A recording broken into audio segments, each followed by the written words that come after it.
আজকে সকাল থেকে কিন্তু ভালোই বৃষ্টি হচ্ছে, দেখতে পাচ্ছ? তো বৃষ্টি হয়েছে তো কী হয়েছে, ঘরে বসে থাকার উপায় তো আর নেই, কারণ এখন এই বৃষ্টির মধ্যেই ভিজে ভিজে যাব ছেলেকে আনতে। অন্যদিন তো সাইকেল নিয়ে যাই, আজকে আর সাইকেলটাও নেব না, তার কারণ বৃষ্টির মধ্যে আমি এক হাতে সাইকেল চালাতেও পারি না আর এক হাতে ছাতা ধরতেও পারি না।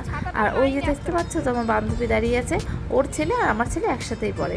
তো চলো, এই দেখো রাস্তার মধ্যে দেখি এক কাণ্ড।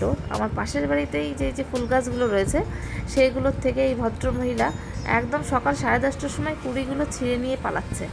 কি বলবো, মানে এনাদেরকে বারণ করলেও শোনে না। ওরা যদি মনে করে যে এই ফুলের গাছের কুড়িগুলো আমরা ছিঁড়বো, তো ছিঁড়ে নিয়ে তারপরে যায়। যাই হোক, তো আমরা দুজন কিন্তু একসঙ্গেই যাতায়াত করি, আর ওর একটু ভিজতে ইচ্ছে করছে প্রচণ্ড রকমের, সেই জন্য একবার ছাতা মাথা থেকে সরাচ্ছে, একবার ছাতা মাথায় দিচ্ছে। তো এইভাবেই আমরা যাই গল্প করতে করতে।